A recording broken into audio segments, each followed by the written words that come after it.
people. Good day, good day. For me, it's good morning. I know for some it's good afternoon, good evening. Either way, glad that you are here, able to hear this today. And so I wanted to really touch bases. I learned about an interesting story today, one that's popular. And it's basically this clip that's going viral. It's this huge bear, beautiful black bear. Giant.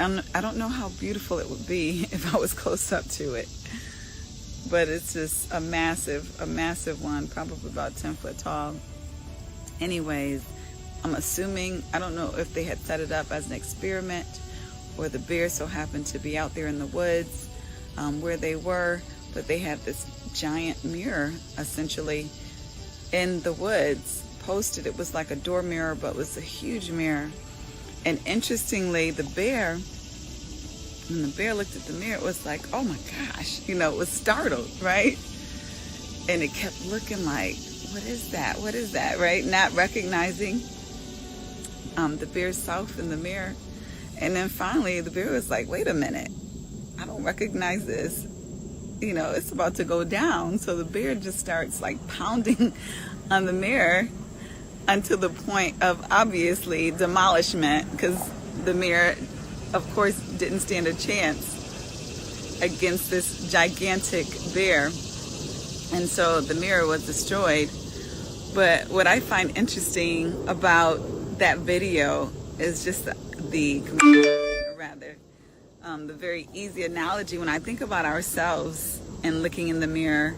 And, for some of us, not even from an analogy perspective, but for some of us, even literally, it's hard for us to look in the mirror because we get so distracted and so irritated by the abnormalities we see or the differences maybe in comparison to someone else, or just, blemishes we don't want to see. And so some of us literally do not like looking in the mirror.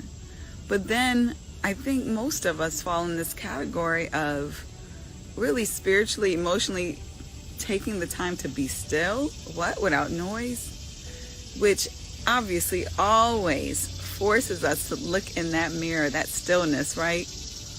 But we don't want it. We don't want it. A lot of times we don't like it.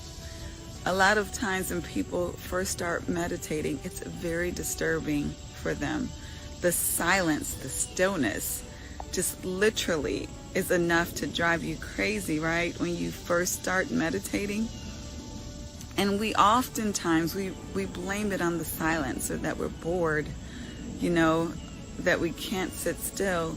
But a lot of times it's really our discomfort in that mirror that is always, always showing and reflecting us in that still moment.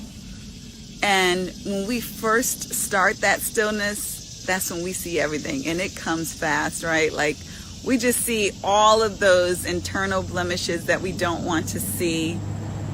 We have all of these flashbacks that we, may not want to have, but the beautiful thing is, the more that we meditate, the more that we're still, the more that we're quote unquote looking in that mirror, the more comfortable that we are, and being honest with ourselves regarding what we see.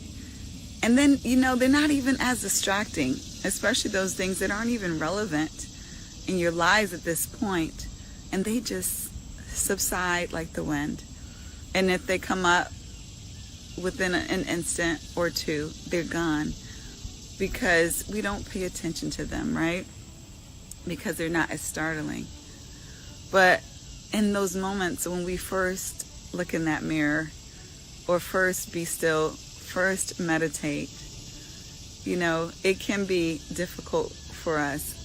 And oftentimes, again, we may blame it on the stillness, but a lot of times it's really not the stillness. It's really just us not being comfortable being with us, looking at ourselves in a moment without distractions, where it's only you. So, I'm challenging you today, as I continue to challenge myself to look in the mirror, physically, literally, and from the perspective of metaphorically, take that time to be still. Take that moment to not only look at yourself, but just see, what God has to say to you. For me, at least, meditation at first, it was all about me quieting down my energy, because I am a high energy person. So it was about creating some stillness, some slowness, to just move slower, to smell the roses, to see those small beauties that I may overlook in my speed. And so that's what really meditation was all about. When I first started meditating, it was about calmness. And now I meditate a lot more, usually daily when I meditate. It's really, I'm asking God, I really want to hear from you. I want to know, what do you have to say today? Because I know how loud the world can get and how my surroundings can get. I can't speak for you, but my surroundings can get really loud.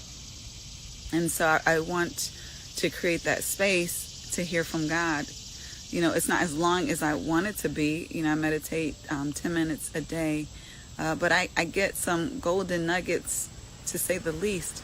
A lot of times when I do, and I'm still able to reap those benefits from meditation, of the calmness, of the peace, but more importantly for me at this point in my life, I'm able to hear from God in ways that I otherwise wouldn't, whether it's things that He told me to do that I forgot to do, or things that I need to do today that will really be important in my life. So I definitely encourage you to don't be afraid, have courage to look in the mirror, and even go beyond that to discover, perhaps what is behind that initial impression that you see. I pray that you all have a wonderful, a blessed day and weekend.